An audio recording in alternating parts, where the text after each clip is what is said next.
Welcome back to the workshop here at the end of the year of January.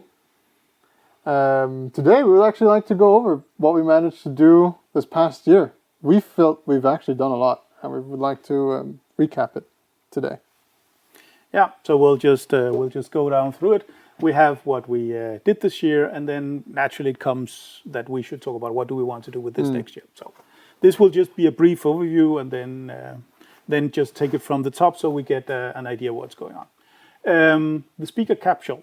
It's actually a fairly new project that I was restarted, so to say. Yeah, so I restarted that, and I mean we managed to cut an opening in the test piece we have out there. We grabbed a racing seat and I've mocked it in. It's even got some nice cardboard on the side for some CAD. And I'm starting to formulate a good plan, I think, for some rails for it to slide up and down inside of the capsule so we can toss it over the side. So this is of course the mock-up capsule. It's not the real space, the speaker space capsule, but we're going to do a lot of interior decoration. Decide how do we want a space capsule to be organized, and then when we think, okay, now this is something that we can work with, then the idea is to make a lightweight version of it. Yes. So obviously we haven't come very far with this project layer yet. And this one's also in steel, and the proper capsule would be either in aluminum or stainless. So some of the first things that's going to come up next year is then more of this seat suspension stuff. We also need a suspension mechanism that can allow the capsule to land harder while the astronaut will take a softer impact. A big one actually that's really important, that's the BPM 17. Yes. So BPM 17, just for a quick recap, that's the very large pipe engine. Yes. So we have a brand new, very large test stand. We want to test the BPM 25 engine on that and a cluster of BPM 5 engines, but we don't want to blow up on the BPM 25 by accidentally not knowing our test stand. So the BPM 17 pipe engine comes in, has the same fuel, propellant flows as the BPM 25. Learn how to run the test stand with the pipe engine. When all that is fine, switch over to the BPM 25.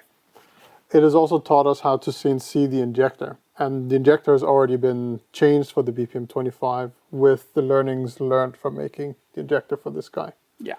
So essentially what we can say on the BPM 17 is it's essentially ready for testing. Yes. It's actually sitting right over the table there, and it's got a final fuel manifold, and then essentially we're ready to do what we intend to do first thing next year, water and cold flow testing, and then after that, hot fire. Very, very loud hot fire. Much hot fire. So much fire. Okay. Anyway. All right. That actually, the BPM 25 leads up to the BPM 17 leads up to the BPM 25. What we achieved this year on the BPM 25 is? Well, some of the components have been updated, as I just talked about before, with the BPM 17. Some of the learnings have been implemented already in the BPM 25 CAD. There has been some measuring of the parts that we already have. Some of the parts are here on the table that you can't see. And some of them, there's one or two parts that we've made, small ones. But more importantly, it's not so much the parts that have been made for it, but actually the machinery that Adam and Scott and I can't remember his name, has been working on the background. And our lathe is now finally capable of running G-code. So that's been fully CNC-fied. It is fully CNC-fied. So basically, we have updated some components. We did a lot of welding testing on representative parts because we want to do the semi-automatic circumferential welding we've been quite successful with on other engines.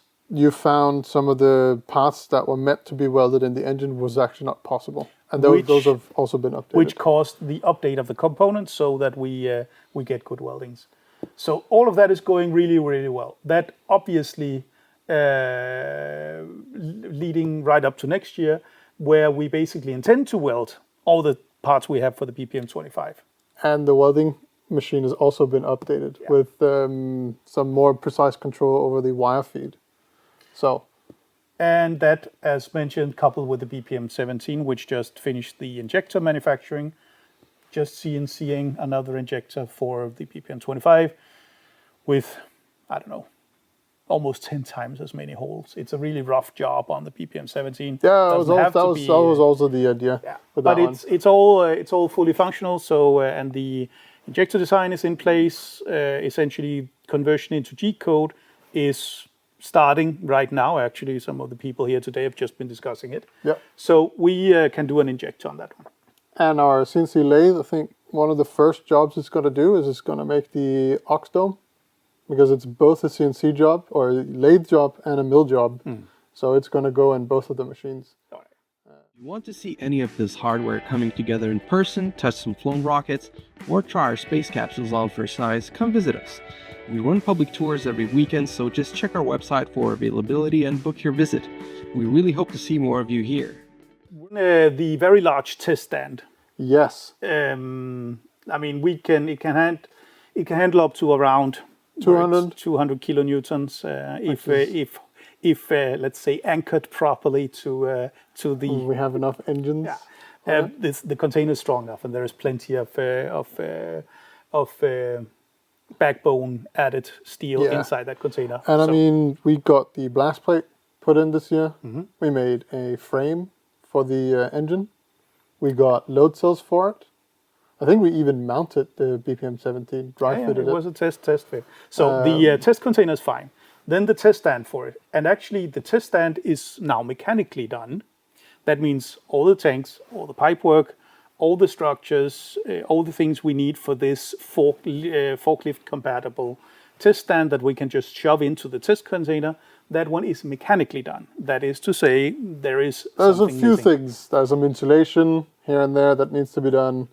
And there's just like just bits and bobs where we finally get everything together. And another important milestone we cleared also was that the main valves, which is a servo drive mechanism with a lot of gearing and some control systems, like an integrated unit, that is also both tested and done.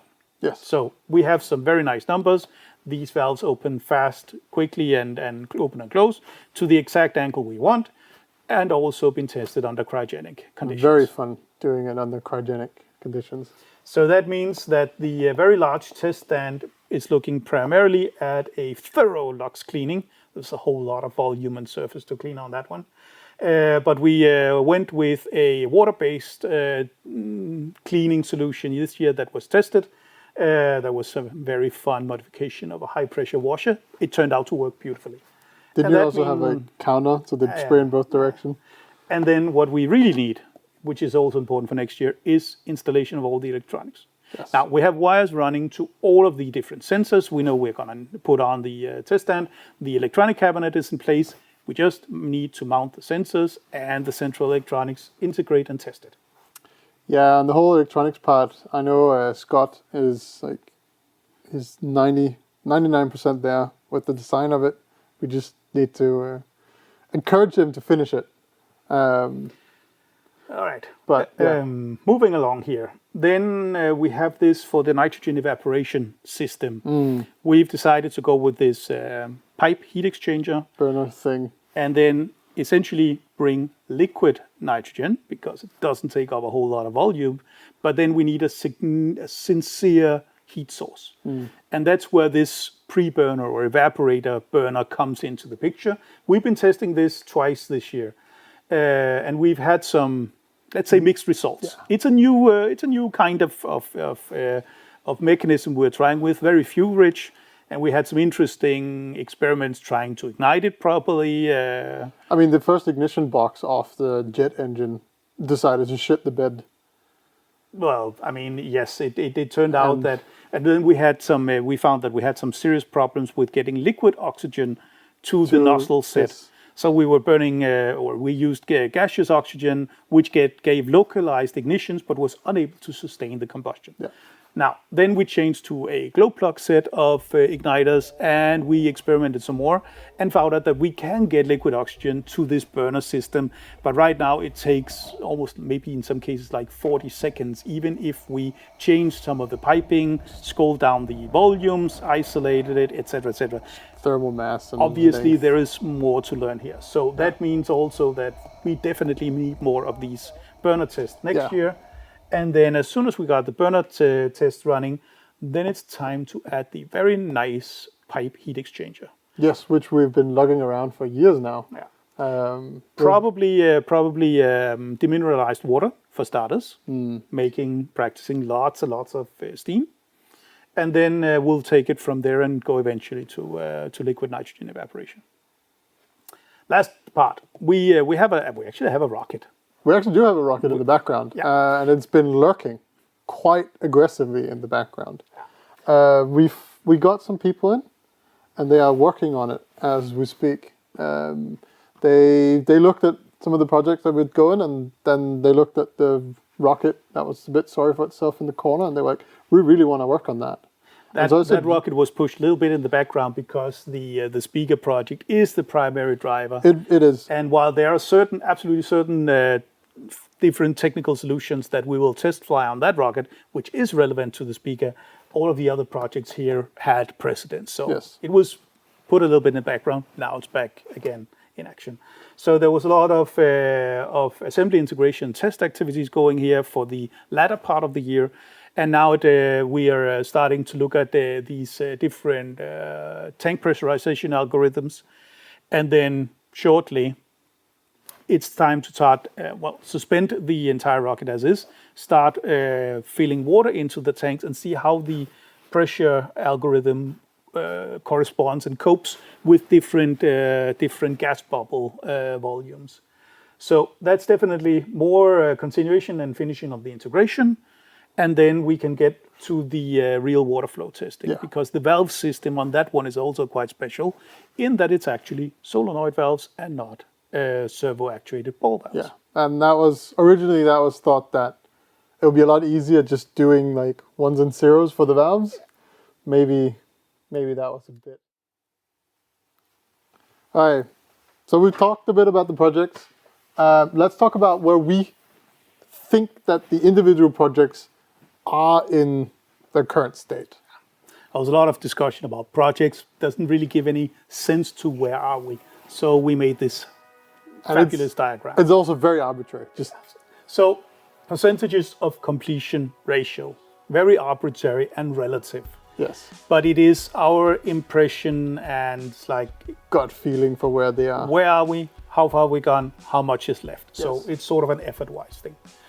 So thanks for following this yearly review we just did, what we've done this year, what we plan to do next year, and then a little overview here of where do we think we are and all the fun stuff getting to here. Yes.